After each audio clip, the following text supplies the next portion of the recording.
What's up, beautiful people? So again, I'm back with another coffee edition of our morning talks. We always have a discussion in the morning. So while I was drinking coffee, usually when I'm making coffee and while I'm drinking coffee, I'm thinking by myself. I just like chill. But today I was just thinking about something with regards to Africa. And this is going to be a little bit controversial before I tell you. I just want you to know this is not me trying to start a revolution or spread propaganda or conspiracy. So do not classify this as any of those things. It's just a thought, and then you can share yours and tell me why you think what I'm saying is bullshit. But I was thinking maybe Africa needs leaders that lead longer than 8 years. Yes, this might not sound like democracy. A lot of you are going to start, telling me, oh, why could you say that? Are you saying people in the nations are not capable of taking over from the, outgoing leaders? But that's not my point though. Because if you notice or if you pay attention to a lot of the projects in Africa, there are good ideas in Africa. There are good intentions, leaders willing to do the right thing. Some of the leaders actually start the right thing.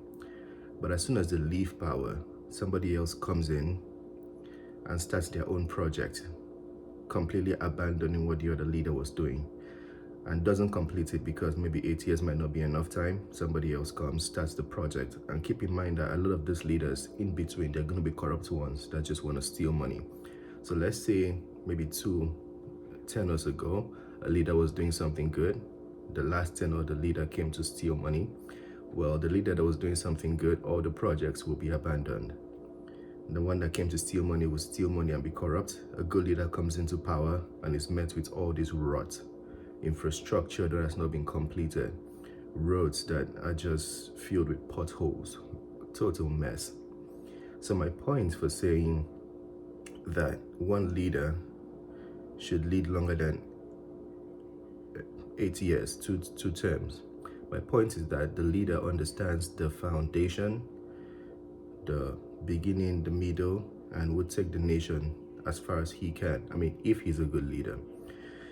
Let's use the context of maybe Putin, for example. Now, this is not me necessarily saying Putin is a good or a bad leader. I just want to use for context, for example.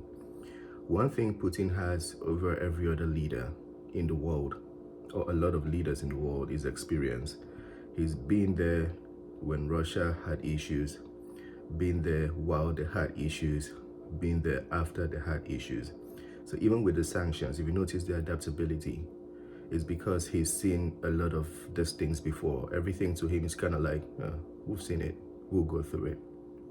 And that's how he handles a lot of the situations. I mean, according to my views, this might not be the fact, but the man has a lot of experience because he's been tested, and he's been there, developing the structure, building it, starting from the basics, making mistakes and learning from the mistakes. For 8 years, do you think a leader can learn, somebody who hasn't led a nation before, can learn about the nation and also learn about the mistakes the previous guys made?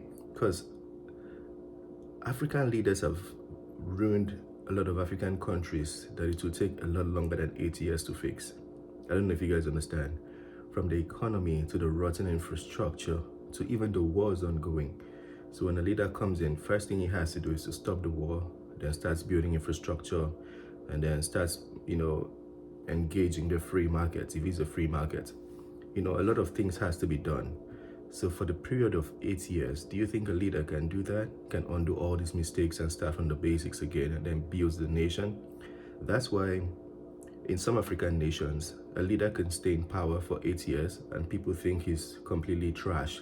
And then when he leaves power, people are like, oh, maybe he was good. That is usually because the leader probably was doing something, but then he was met, with a lot of mess the previous administration had done. So he has to fix that mess while maintaining the nation. And then when a new leader comes in power, that one totally doesn't understand how to do any of those things. And then he completely trashes the nation.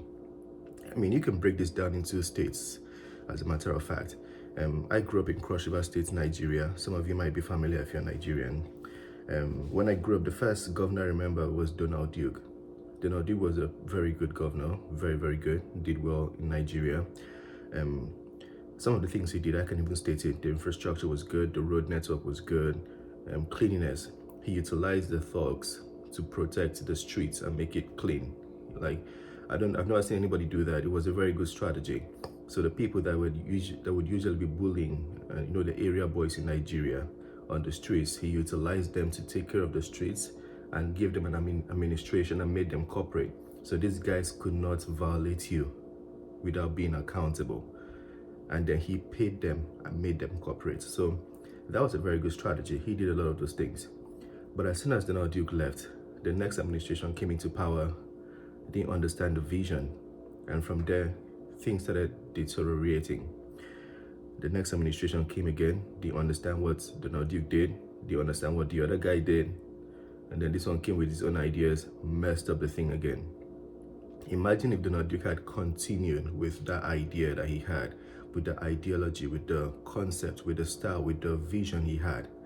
He would have, passed it on continuously to the next generations of Cross Riverians.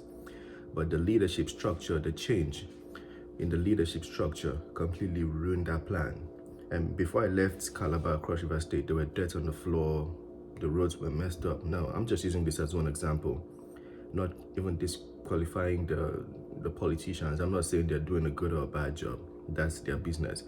My point particularly is the Duke, as far as I saw, because I grew up there, he did an amazing job. And if he had continued, imagine if he had continued, he would have done great and even better.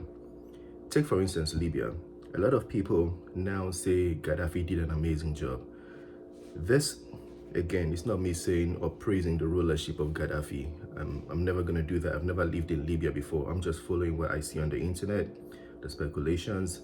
And I saw a video the other time, people comparing Libya before and Libya now. So that is just what I'm making this video of. Off. I don't know if that makes sense. But Libya, under the rule of Gaddafi, he led for a very long time. And one thing people always credit him for is the infrastructure. People say Libya was a lot better at that time. The economy was thriving and things were going on well until, I don't know when, I don't want to go into that whole history. We've had different speculations. We've all heard about different things, but I don't want to go into that history. But my point is, he led so much that he had gotten experience, and after making the mistakes, he now started learning where to fix, and because of that, he had a stable economy. And I was just looking into a video the other time, and I learned that Eritrea actually has one of the best currencies in Africa. The man, you can say anything about him. People are saying he's throwing his people in jail. A lot of discussions. There's never going to be a perfect leader. So my point here is not to give credit to any leader, but he's been able to make his currency, at least for what I know, stable and hold value for a long time. And because he's led for a long time, you can see the patterns in several leaders. And then there are some other leaders that are just thieves. So the longer they stay in power, they're just going to keep stealing. We know of some of those leaders. I'm not even going to call them. But my idea is, if a good leader, right, comes into power, somebody you guys love, somebody you think has the best interest of the nation at heart, maybe he should be allowed to rule for more than 8 years. So when he makes some mistakes, learns from it, grows the nation, and then he doesn't leave the nation as the nations at a baby stage before exiting for somebody else who might not have the same intention. Let that same leader lead for a longer period of time. Maybe give him extra 2 more tenures, make it 4 or something, 16. And then after then you can say, okay, this is time for you to go. After 4 years, you must go. They don't even have to be an election for you to go. You just must go. I think we need laws like that in place. I don't know if nations have it already, but I think it would be a good idea, because 8 years with a lot of them, when people like Sam George say Africa needs to redefine what democracy means to them, I think that is something Africa really definitely needs to look into, because